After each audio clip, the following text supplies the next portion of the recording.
What's going on, MegaCon? Let me hear ya! Awesome.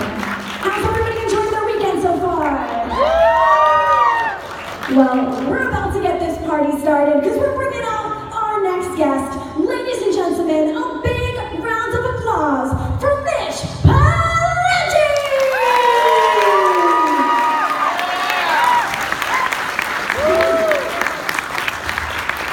Thank you. This is quite loud. It's nice and loud. Welcome, Mitch. We were just backstage and you were helping me pronounce your last name. Yeah, Pileggi. Pileggi, and I finally got it after I wrote it down phonetically. Well done. So, thank you. How's your weekend going so far here? It's great. Everybody's really nice. It's beautiful here. So it's a really beautiful town. And The hotel room, and see the river out there. When I came in at night, I didn't realize there was a river. But I guess there's a Tampa Bay, right? there is a river, there's a river. Yeah. So we have a microphone. I know it's a little scary that it's right down in the middle of the room. But if you do have any questions for Mitch Pileggi, then I encourage you, now is the time to ask them or forever hold your peace. Do we have a willing to... Yeah, come on down to the microphone, guys. Don't be shy. We're a big family just here. come on up, ask me. We'll just talk about some stuff. I'll tell you some lies. We'll make stuff up. And welcome here. And Thank do you you. have any projects that are in the works right now? You know what? I've kind of just been taking it easy. We just moved back from Texas to LA and been dealing with that and getting my daughter into her first year of college. And I kind of decided that I want to kind of cut back on guest star stuff on TV because I've played the roles a million times. So I just basically told my agent I don't want to play roles that I've done over and over and over. So I'm kind of, well, and now you're talking scary, it's a different animal. So that's we're waiting for an announcement about whether that's gonna happen. But it's They really left us in the lurch. yeah, well that's what he does. But so hopefully you guys will have more X-Files to watch. I'm not making an announcement. I'm just saying, as I put hopefully before that. Exclusive here at MegaCon. So now you're just playing the role of dad, which is a great role to play. And you mentioned your daughter also at one point had blue hair. She did, yeah. She had blue hair, and now she got rid of it because it kind of messed her hair up. But she's on the road back to normalcy. Not this is beautiful. Thank you. Would you consider like a blue beard, maybe? Yeah. We got that out of the way. All right, next question. Diane, thank you for your work and entertaining us all these years. My question relates to the X-Files, because what I heard was that they really didn't want to do the last show, and was that true, or was that hype, and what made them do it if they were so dead set against doing it? You mean doing the last six or the Yeah, last? the last mini episode. Who didn't want to do We it? heard that Gillian Anderson didn't want to do that. The last, I mean, from the last six we did? Yeah. No. That's what we heard from the media.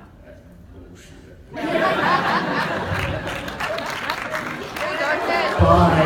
Thank you guys so much. Guys, it's been a blast. I guess we covered it all. Secrets of Magic revealed, part 25. No wonder why you sound so familiar. I'm waiting for the masked man to come out of the Well, we back. definitely would love you to do more X-Files. Well, thank you, darling. You know what? Here's the deal. I think everybody's on board. The problem, I think, is Jillian is working, doing so many different projects right now that trying to work around her schedule but everybody's on board. Everybody wants to do it. I think it's just a matter of scheduling and working on our schedules. More than 6. What's that? More than 6 episodes. I would guess that there would probably be. I'm not saying anything. I didn't say that. That's an announcement. I didn't say that. I feel like with these lights out, we're like on an X-Files episode right now. So spooky. Mood lighting. Mitch, we're all, I think, we're all big fans of the X-Files, but I wanted to know, how did you get into the role of Darby and Sons of Anarchy as a bad deal? It's scary. It's so spooky. Let me tell you about Darby. You know, I actually went in and auditioned for Sons, and I've told this story before, but but am I telling you? When I go to an audition and the producers or directors say, you know, oh, we're big fans. I know that's like the death, you know, right there. It ain't gonna happen. If somebody says, look, you know, we're big fans of your work, I'm like, well, okay, well, this job is gone. And Kurt said that, you know, it was the first thing he said when I walked in the room was he said, I'm a big fan, you know, of yours, and I was like, okay, well, I might as well just leave. But fortunately, he cast me, in the role, and I had a great time doing it, playing a white supremacist, meth dealing, cooking pimp. I mean, that's what I aspire to. You know, it was a lot of fun work, and I wish that I had been able to do more. It was kind of at a time that I was doing a lot of different things with Stargate and you know, and other projects that I was working on. So there wasn't, sometimes I wasn't always available, so they kind of weren't able to write for the character because of that uncertainty. But I wish that I had been able to hang out. I wish I had been able to be in one of the clubs so I could ride a motorcycle. But you know, I had to drive around on a SUV. So, but it was other than the swastika tattoos on my neck and everywhere else, it was interesting and a lot of fun to do. I had a good time doing it. Sons of Anarchy happens to be my favorite show of all time. Don't get me wrong, I love the X-Files, but when I found it was out a great show. Sons was a great show. It had a great cast, and I just recently was in Colorado Springs with Tommy Flanagan and Emilio Rivera and Michael Beach and some of the other guys from Sons, and it's always they're a great crew and a great group of people to be around, a lot of fun, and it's always a good to hang out with. And the rumors are they're doing, is it a spin-off or a prequel? Is this something you could potentially be involved in? Well, from what I understand, they're going to potentially spinning off the Mayan Motorcycle Club, which at the end of the show, Darby ends up, which is I thought was brilliant. He ends up marrying a Latina. So I said to Emilio, when I saw him in Colorado Springs, I said, you know, I ended up marrying a Latina girl, so what do you think? If there's any chance? So he goes, yeah, absolutely, man. I want to get Darby back in so we can go at each other. And it would be a lot of fun to be able to work on it. I don't know if that'll happen, but I think I'm so happy for Emilio, and he's one of the nicest guys in the world, and I wish a lot of success for Kurt the show and everybody on it. Awesome. Do you have a question? Okay, I think we're getting back to the X-Files. No, actually, I just want to know, you've been in so much, do you have more fun playing good guys or bad guys? You know, I have fun doing, I have fun acting, and it's like, I don't, like I've said, I don't work for a living, I play for a living, and to be able to play these different characters, and you know, I go through periods when I first started out, because of the way I look, when I first came to Los Angeles, you know, they cast me as bad guys. I played a lot of bad guys. As a matter of fact, one of the first roles I had was playing a character on the A-Team that was, my head was shaved back then too, and the character they kept referring to him as Bullet Head, which my brothers started calling me Bullet Head after that. I think we should start as well. Yeah, it's not. Yeah, so I mean, but I went through periods of playing bad guys, and then I went through periods of playing good guys, and so it's fun to go back and forth. Like, you know, after a while, I got tired of playing bad guys, and so to be able to play, you know, a character with some redeeming qualities was attractive to me, and I enjoyed it.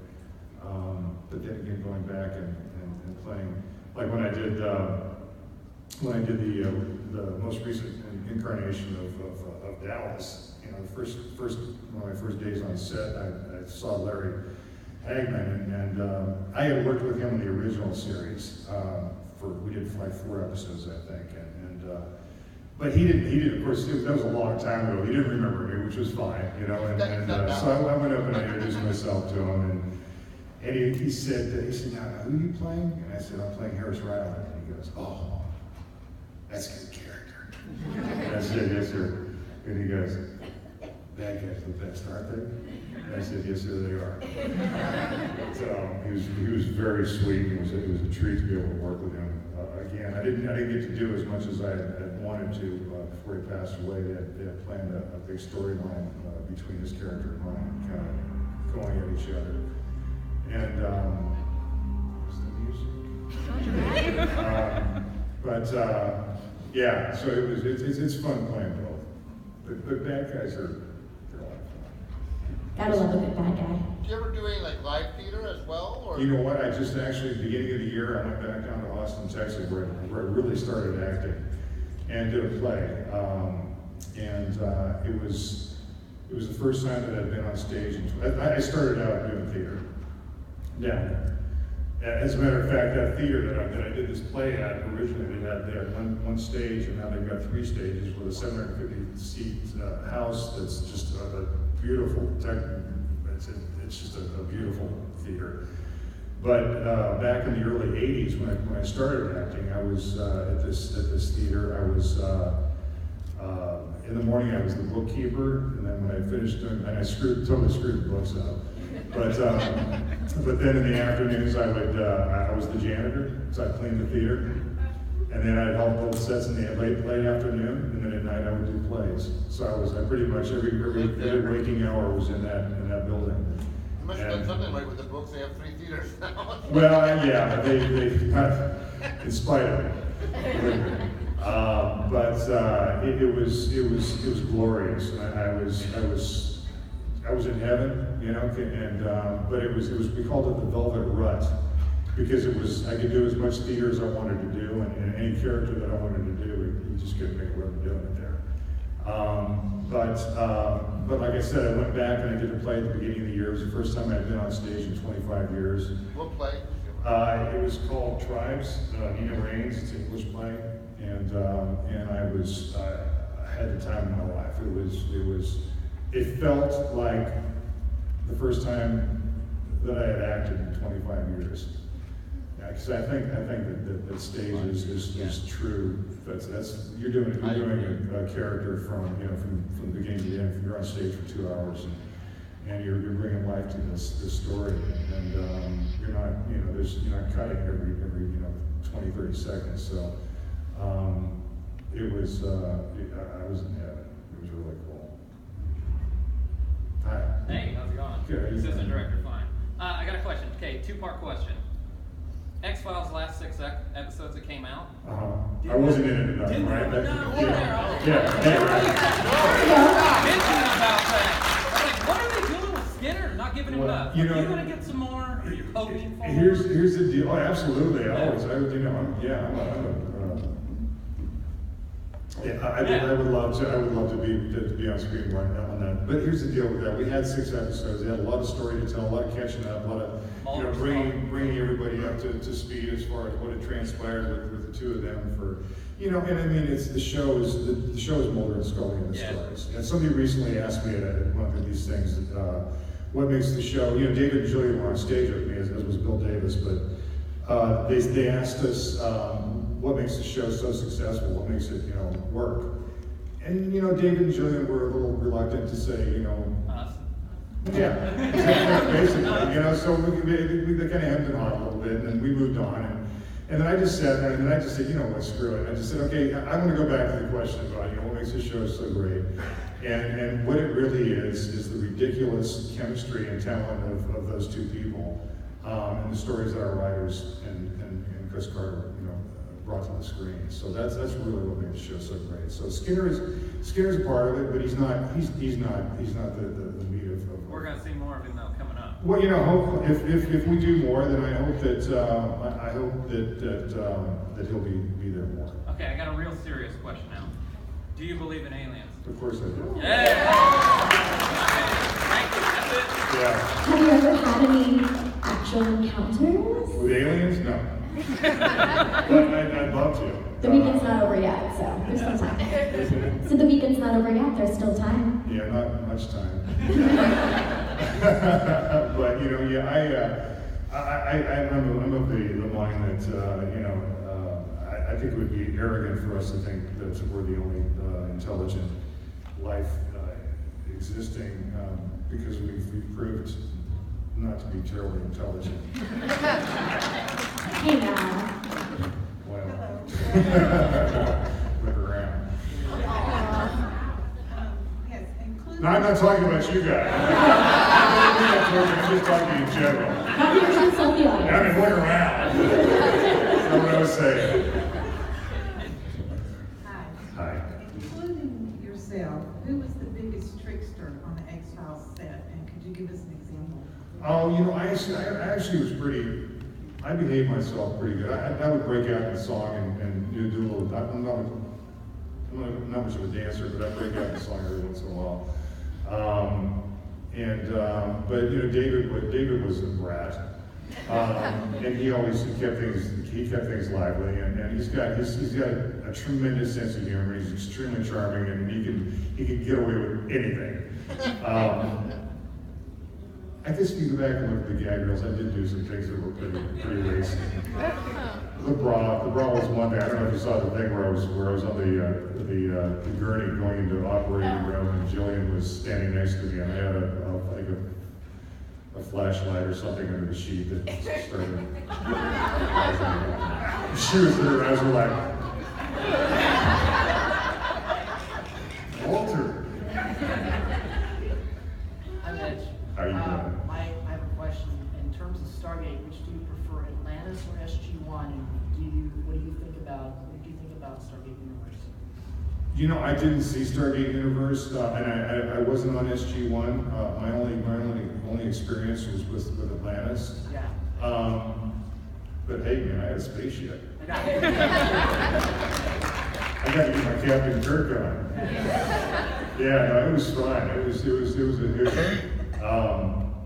I told this story before too. You guys have probably heard this, but there was one time I was shooting an episode, and I sat in my captain's chair.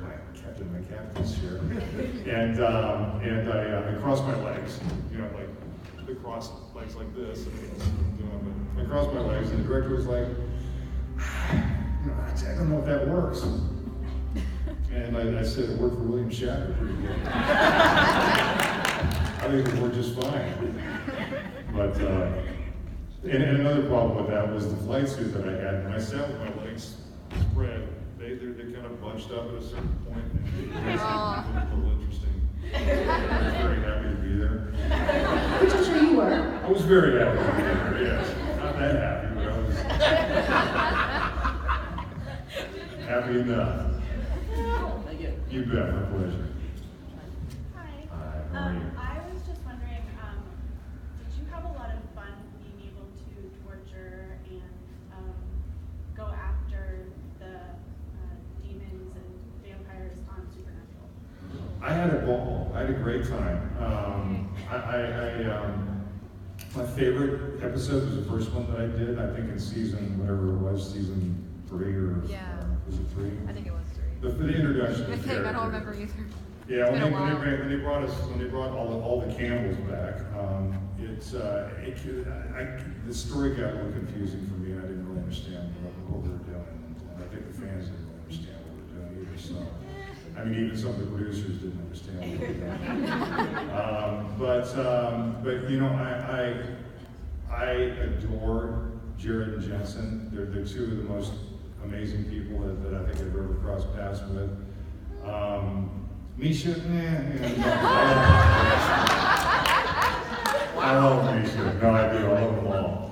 But I've developed these great friendships and relationships with the two boys, and they've done some amazing things for me and for my daughter. They're wonderful to my daughter, and which just puts her in heaven, But Jared actually flew down and saw it when he was up in Vancouver, and I was doing the play in Austin, and he lives in Austin, and Jared and Jensen live in Austin, so Jared actually flew down one weekend, and he and Genevieve came to see the play, and I didn't know that they were there. They came to see a Sunday matinee.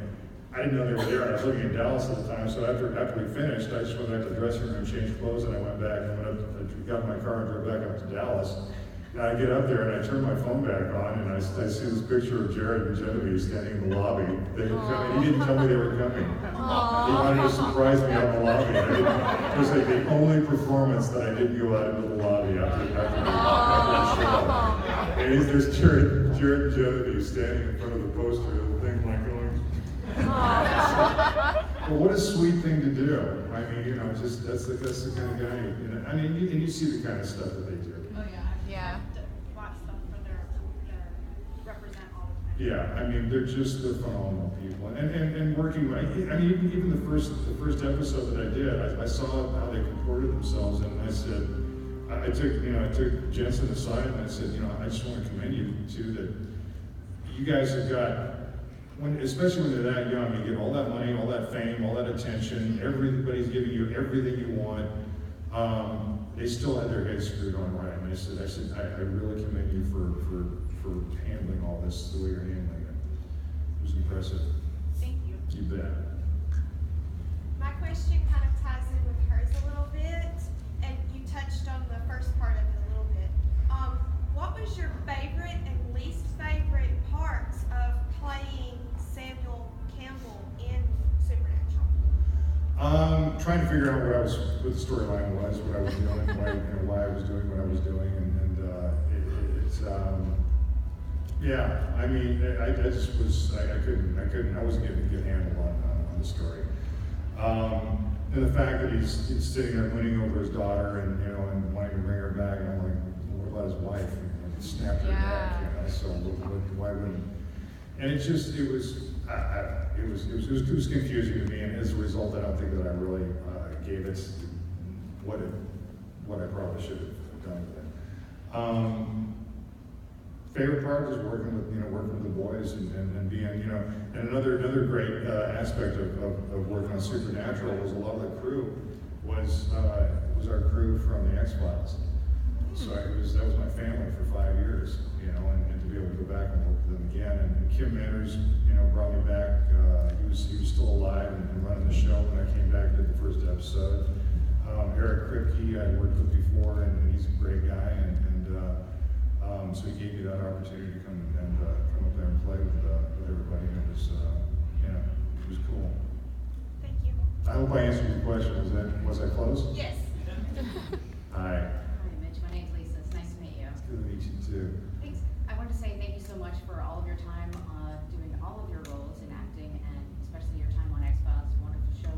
Thank you. Your acting is still relevant. I still watch it all the time. I still feel moved by your performance, so thank you for that. Quick question. Your time on Dallas was also very removed from the roles that you played on X-Files. And for those who don't know, on Dallas, you played a womanizing oil tycoon businessman. I don't suppose you modeled that performance off anyone in particular, did you? I mean, I had kind of played characters like that before in some other short-lived series that I had done, so I was kind of, I had kind of done a little bit of work on that guy, but it's funny because Mike Robbins was one of the producers on the show, and when I went in and auditioned for the show, after I finished my audition, he looked at me and he had this smile on his face, and he goes, "I've never seen you like that before." And it was, I mean, Harris was he was a womanizing cad, but he did everything that he did. I was stealing a little bit from Larry. I'll be honest. Yeah, I mean, it's like, if you're gonna steal from the best, And I think I probably picked up on. As a matter of fact, I was doing a courtroom scene, and he was out in the audience of the court, whatever you call them. But I was up on stage, or I was up on the witness chair, being cross-examined, and as I was doing it, I kind of looked out and I looked, and he had this little smile on his face, and I was like, "Yep, I'm stealing from you, dude." But it was a fun character to play. Thank you so much. They're great There's this look at. Oh, thank you so I just actually She does met, it good. yeah, it's really Oh, good, good. really good. I just met Carrie Fisher for the first time, I think, one of the last things that I went to, and she was doing a her photo op. And my photo op was right next to hers. And some of her managers were over there, and they kept peeking through the drapes, you know, and I was like, who's over there? And they go, it's Carrie Fisher. And her managers were like, come take a picture with her. And I was like, no, it's like she's got a huge line out. They said, no, come on, you know. And so I kind of went through the back curtain and I went behind her, and she didn't know that I was coming around. We had never met.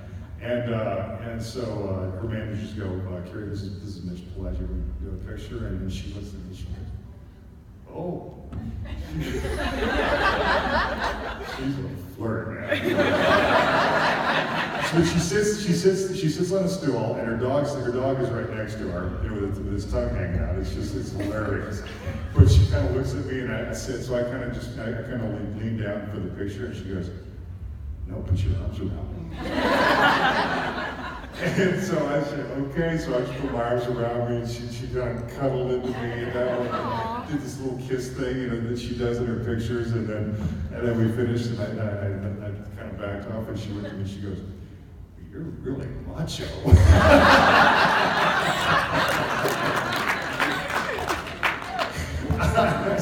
I said, I adore you, darling. But so it was a very cool introduction to Carrie Fisher. She was very sweet. And in the picture, the dog is just sitting there with his tongue sticking out, looking up at us as I'm hugging on her. You know, it was cool. But you look great. Thank you very much. You're very Thanks for your welcome. time. You bet.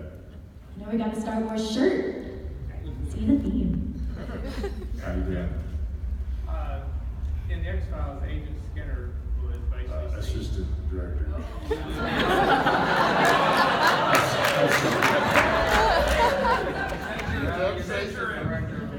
Now what the hell's the deal with that? Assistant Director Skinner for the last, 30 years? That's not very good at his job. Anyway, would you ever license the character Skinner to get involved in a bit more violent actions like chasing down guys and tackling them and getting in big gun violence? Well, I mean, in the original 9 seasons, he did a lot more of that on occasion, and he got out. I mean, he was shot. He was, infected with his nanotech. He went through a lot of stuff, and he got beat up. He got in lots of fights, so going forward, would I like to see more of that? I'd love that. I actually said, maybe it'd be a good idea to drum Skinner out of the FBI so he could have a lot freer hand at getting involved in some of the stuff that they're doing. And he obviously has connections that have kept him in the FBI, and that he can tap into for information, because he has a lot of information. He knows a lot of stuff that's going on. But I mean, if you take Skinner out of the FBI, he's so FBI. He also seems like somebody that believes what Mulder is going through and what Mulder believes and things like that. Oh, absolutely he does. Yeah, I mean, he's because of his interaction with Mulder and Scully over the years, he's seen things, especially in the later seasons. That he's seen things, and he had his own experiences. Like there was one episode where he talks about his experience when he was in Vietnam, out-of-body experience that was had a kind of supernatural bent to it. So I think that he's definitely has those beliefs, and has made him even a stronger. I've always referred to him as being he's pretty much their champion within the FBI. I like that. I like to say that. Hi. You had mentioned... Y'all see her T-shirt? Mm-hmm. Model for us. This is where you walk up and kiss my ass. You had mentioned earlier when we first started the panel that you had said something to your agent along the lines of no more of these types of roles. What elements to you have to be present in a project or a script that makes you say, yeah, that's something I want to be a part of? Well, it has to grab me. It has to be something something that I haven't done a million times. And I mean, I want the writing to be good. I want like the episode of Criminal Minds that I did. That's the kind of stuff that I want to do. I want to do do stuff that I can really dig my claws into and just chew on it, you know. And so it's in a lot of the stuff that I've gotten over the years has just been so much stuff that I've done. So I just want to do interesting things. Well, so like related to that, when you mentioned also doing theater again, is there like a prize role that you're like, yeah, this is the play that I really want to do, that's the role I really want to put up on stage? I want to play Big Daddy and Cat on Yeah, because Jim Beavers, I think just recently did it someplace up in Northeast. I was very jealous. But yeah, it's a great character, and I'd love to get after that. And there's some musicals I'd love to do. Like what? I mean, I'd love to play Fagin and Oliver. I'd love to play, Tempe and Fiddler on the Roof. I'd love to play. I played Pontius Pilate and Jesus Christ Superstar, and I had a ball doing that. So I'd love to play that character again. So you got good taste. I guess. All right, thank you. All right. Hi, how are you? Good, how you doing? Good. Two-part question.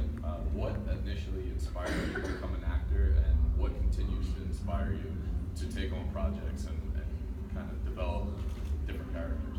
Well, I had a completely different career before I started acting. I did some acting in high school, and I really enjoyed it. I mean, I played sports and I played football, but then there came a time after the football season was over.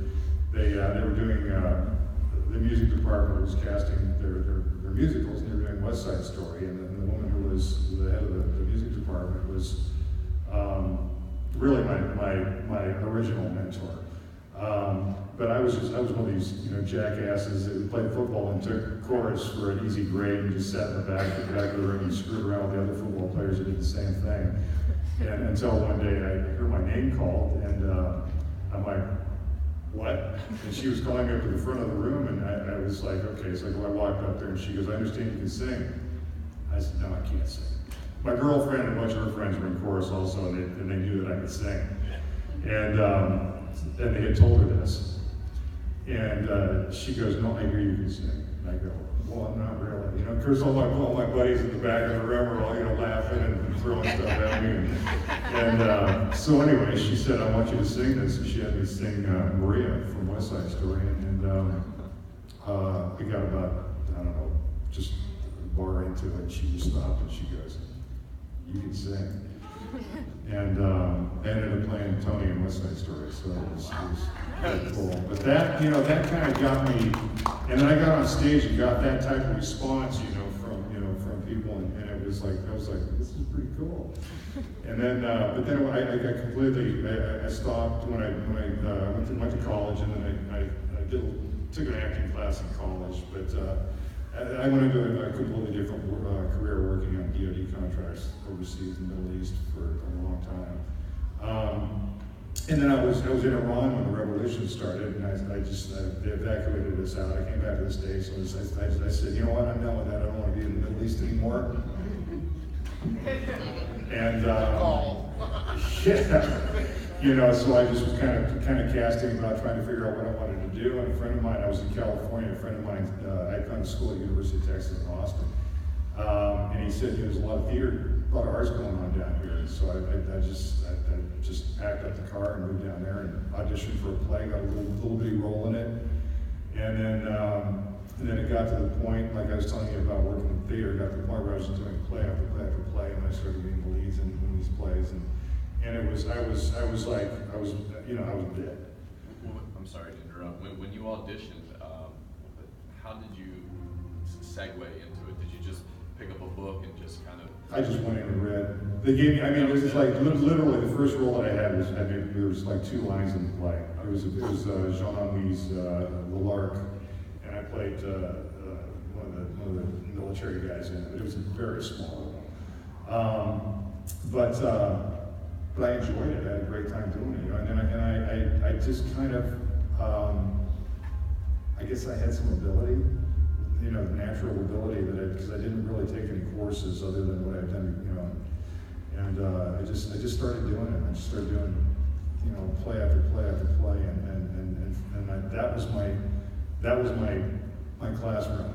you know, making mistakes. I made mistakes. I learned things. I watched other people.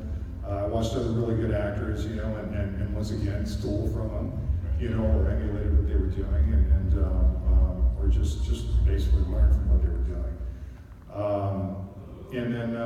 And then at some point I decided that I really wanted to pursue it and moved out to LA. And I walked into a room one day and met Wes Craven, and that was pretty much it. Well, thank you. And as far as what keeps me going, like I said, I play for them. My job is make believe, pretend, and you know I never came back from recess, so I'm just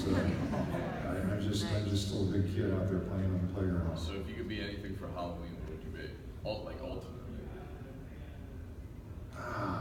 That's out of left field, man. Shoot, you know, I was actually supposed to go to a Halloween party tonight, and I was going to go as a clown. My wife had actually she had ordered outfits for us. We were going to matching. You know, she was going as whatever equivalent of. Hers was going to be a sexy clown, of course, but. You weren't going to be the sexy clown? I was trying to be as sexy as I could be, but you know, and then yeah. But right, you know, it was like right after she ordered the stuff, all this stuff came out about, you know, all these clowns and all this stuff that was going on, and I was like, she goes, maybe we should do the clown. Strong pass on the clowns. All right, well, this is unfortunately the final question. And how fitting that it should be Dita. I have a fan club for Mitch, by the way. You should follow us on Twitter. She's awesome. Are you the Pileggi's? The Pileggi's. Pileggi's? Oh. You know us. Let's have a hand for Dita. She's so sweet. Anyway, I wasn't going to answer this, but you said you could sing, so you should sing us a sample. No, you know what's funny is here because David is the balls just getting a little man. Yeah, I know. Yeah, this is a really good pivot. You know, David has not developed his career of doing singing. He's performing, and I really hand it to him. He's just I'm so impressed that he's got the balls to go out and do that. Because it is, you know. But he recently he was talking about doing a tour in Australia, and we were going to try to work it to coincide with another convention over there. And he said that he's been trying to get me up on stage with him to sing. And I said, well, I'll get up there with you, but it's like I'm not going to get up there cold. We're going to have to rehearse a little bit. So I'm not going to, you know. Because he does this stuff all the time, so I got to learn some of his songs and you could play the tambourine. What's that? You could play the tambourine. No, Jill did that. Yeah, no, I'll sing with him, but I just, you know, yeah, no, you're not going to be singing today, darling. Soon, though. Something to look forward to. Well, thank you so much again. This has been so